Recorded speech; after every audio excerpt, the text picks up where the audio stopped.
മരുന്നുകൾ പകുതി വിലയിൽ വിശ്വസ്തയോടെ ഇനി മേപ്പാടത്തും. ചേലക്കര മേപ്പാടം സെന്ററിൽ ജനനന്മ മെഡിക്കൽസ് പ്രവർത്തനം തുടരുന്നു.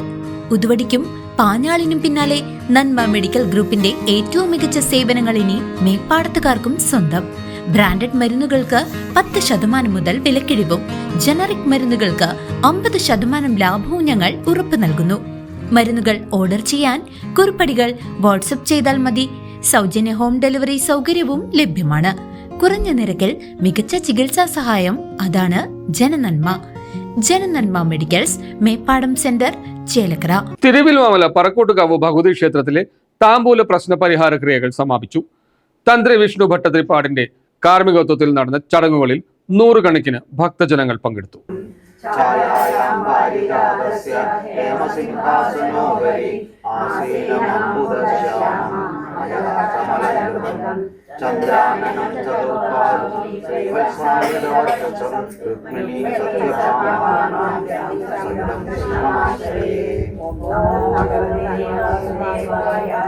ശ്രീകൃഷ്ണ പരമാത്മനേ നമഃ. ഓം വിശ്വവിഷ്ണു വശക്ഷായോ ഭൂതഭവ്യവവത്പ്രഭു ഭൂതഗർഭോദഗർഭാവോ ഭൂതാത്മാ ഭൂതഭാവന ഭൂതാത്മാ പരമാത്മാ ച ഭൂതാനാം പരമാഗതി അവ്യയ പുരുഷസാക്ഷി ക്ഷേത്രജ്ഞോ ക്ഷേത്രദേവ യോഗോ യോഗവിധാനേത പ്രണാമപുരുഷേശ്വരം. തിരുവല്ലോമല പറക്കോട്ടുകാവ് ഭഗവതി ക്ഷേത്രത്തിൽ ഭക്തജനങ്ങളുടെ സഹകരണത്തോടെ താമ്പൂല പ്രശ്ന പരിഹാര ക്രിയകൾ ഭക്തി നിർഭരമായി സമാപിച്ചു. ദേവജ്ഞൻ കല്ലേറ്റുങ്കര പത്മനാഭ ശർമ്മയുടെ മുഖ്യ കാർമ്മികത്വത്തിൽ ഡിസംബർ 17 നടന്ന താമ്പൂല പ്രശ്നത്തിന്റെ തുടർച്ചയായുള്ള പരിഹാര കർമ്മങ്ങളാണ് കഴിഞ്ഞ 4 ദിവസങ്ങളിലായി ക്ഷേത്രത്തിൽ നടന്നത്. ദേവി ശരണം. നമ്മുടെ മുന്നേ താമ്പൂല പ്രശ്നം വെച്ചിട്ടുണ്ടായിരുന്നു. അത് പ്രകാരം പറഞ്ഞ പരിഹാര ക്രിയകളെല്ലാം നടത്തുകയും അതുപോലെ ശുദ്ധിക്രിയകൾ നടത്തുകയും സർപ്പങ്ങളുടെ പ്രതിഷ്ഠ മാറ്റി പ്രതിഷ്ഠിക്കുകയൊക്കെ ചെയ്തിട്ടുണ്ട്. അതേപോലെ അന്നദാനം, പിന്നെ വിളിച്ചൊല്ലി പ്രായച്ചിത്തം, സർപ്പബലി എന്നൊക്കെ കഴിക്കാൻ നമ്മുടെ വിധിപ്രകാരം പറഞ്ഞിട്ടുണ്ടായിരുന്നു താമ്പൂല പ്രശ്നത്തിൽ. അത് പ്രകാരം നമ്മുടെ തന്ത്രിയുടെ മുഖ്യ കാർമ്മികത്വത്തിൽ തന്നെ 4 ദിവസമായിട്ട് ആ ചടങ്ങുകളെല്ലാം ഭംഗിയായി നടത്തി. ഇന്നിപ്പോൾ ലാസ്റ്റ് അതിൻ്റെ അന്നദാനം നടക്കുകയാണ്. എല്ലാം വളരെ മംഗളകരമായി തന്നെ നടക്കാൻ ദേവിയുടെ അനുഗ്രഹം കൊണ്ട് സാധിച്ചിട്ടുണ്ട്. നാട്ടുകാരുടെയും എല്ലാവരുടെയും കൂട്ടായ പ്രവർത്തനം കൊണ്ട് അത് ഭംഗിയായി തന്നെ നടന്നു. ഇനി തുടർന്നും എല്ലാവരുടെയും സഹകരണങ്ങൾ എല്ലാ കാലത്തും ഉണ്ടാവാൻ ദൈവത്തോട് പ്രാർത്ഥിക്കുന്നു. ഈ പ്രശ്ന പരിഹാരം നമ്മുടെ താലപ്പൊലിക്ക് മുന്നേ തന്നെ ചെയ്യണമെന്നുണ്ടായിരുന്നു. അതിന് എല്ലാവരുടെയും കൂട്ടായ പ്രവർത്തനം കൊണ്ട് ഈ താലപ്പൊലിക്ക് മുന്നേ തന്നെ നടത്താൻ നമുക്ക് കഴിഞ്ഞു. അത് ദൈവയുടെ അനുഗ്രഹം. ക്ഷേത്രം തന്ത്രി ബ്രഹ്മശ്രീ KPC വിഷ്ണു ഭട്ടതിരിപ്പാടിന്റെ കാർമ്മികത്വത്തിലാണ് ചടങ്ങുകൾ പൂർത്തിയായത്.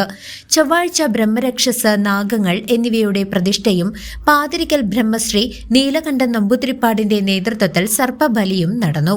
ബുധൻ, വ്യാഴം ദിവസങ്ങളിൽ വിശേഷാൽ ഹോമങ്ങളും കാലുകഴുകിച്ചൂട്ടും നടന്നു. പ്രശ്ന വിധിപ്രകാരം ക്ഷേത്രം തന്ത്രി KPC വിഷ്ണു ഭട്ടതിരിപ്പാട് എഴുതി തന്നിട്ടുള്ള ധ്യാന ശ്ലോകം അനുസരിച്ചിട്ടുള്ള പുതിയ ഭഗവതിയുടെ രൂപം 4 കൈയോട് കൂടിയതാണ്. ആ പുതിയ രൂപത്തിലുള്ള ഛായാചിത്രം ക്ഷേത്രം തന്ത്രി തന്നെ കണ്ണ് എഴുതിക്കൊണ്ട് ഉദ്ഘാടനം നടത്തുകയുണ്ടായി. അതിൻ്റെ ഫോട്ടോകൾ നമ്മളെല്ലാ ഭക്തജനങ്ങൾക്കും കൊടുത്തുകൊണ്ടിരിക്കുന്നതാണ്. അതുപോലെ തന്നെ കൊട്ടി വിളിക്കാൻ വേണ്ടി മണി നടയിൽ സമർപ്പിക്കണം എന്ന് പറഞ്ഞിട്ടുണ്ടായിരുന്നു. മണിയും സമർപ്പിച്ചിട്ടുണ്ട്. എല്ലാ ഭക്തജനങ്ങളുടെയും എല്ലാവിധ സഹായ തുടർന്നും ആകണമെന്ന് പ്രത്യേകം അപേക്ഷിക്കുന്നു. വ്യാഴാഴ്ച നടന്ന നാണയ സമർപ്പണത്തിലും കൂട്ടപ്രാർത്ഥനയിലും നിരവധി ഭക്തർ പങ്കെടുത്തു. വെള്ളിയാഴ്ച പരിഹാര കർമ്മങ്ങൾക്ക് ശേഷം നടന്ന ശുദ്ധിക്രിയകളോടും അന്നദാനത്തോടും കൂടിയാണ് ചടങ്ങുകൾ സമാപിച്ചത്. കിഴക്കുമുറി, പടിഞ്ഞാറ്റുമുറി, പാമ്പാടി ദേശം ഭാരവാഹികളും ഉപദേശക സമിതി അംഗങ്ങളും ചടങ്ങുകളിൽ സന്നിഹിതരായിരുന്നു. 10-ാം തീയതി മുതൽ 13-ാം തീയതി ഉള്ള പരിഹാര പൂജാ കർമ്മങ്ങളാണ് ഇപ്പോൾ നടന്നുകൊണ്ടിരുന്നിട്ടുണ്ടായിരുന്നത്. എല്ലാം ഭഗവതിയുടെയും നാട്ടുകാരുടെയും ദേവസ്വത്തിൻ്റെയും സഹായ സഹകരണങ്ങൾ കൊണ്ട് ഭംഗിയായിട്ട് ഇതുവരെ കഴിഞ്ഞു. അന്നദാനവും നന്നായിട്ട് രീതിയിൽ ഞങ്ങൾക്ക് നടത്താൻ പറ്റി. എല്ലാവരോടും നന്ദി രേഖപ്പെടുത്തുന്നു. Junior Devaswom officer N. Suma, ഉപദേശക സമിതി പ്രസിഡന്റ് T. മുരളി മേനോൻ തുടങ്ങിയവർ പരിഹാര ക്രിയകളെക്കുറിച്ച് സംസാരിച്ചു. പറക്കോട്ടുകാവിൽ നടന്ന താമ്പൂല പ്രശ്ന വിധിപ്രകാരം പറഞ്ഞ കാര്യങ്ങളെല്ലാം കഴിഞ്ഞ 4 ദിവസങ്ങളായിട്ട് സമിതിയുടെ ആഭിമുഖ്യത്തിൽ എല്ലാ ചടങ്ങുകളും ഭംഗിയായി കഴിഞ്ഞു. ലാസ്റ്റ് അന്നദാനം നടന്നുകൊണ്ടിരിക്കുകയാണ്. എന്തായാലും പറഞ്ഞിട്ടുള്ള എല്ലാ കാര്യങ്ങളും നമുക്ക് ഭംഗിയായി നടത്താൻ സമിതിയുടെയും നാട്ടുകാരുടെയും ഭക്തരുടെയും സഹായ സഹകരണത്തോടെ കഴിഞ്ഞിട്ടുള്ളതാണ്. CCV news, Thiruvilwamala.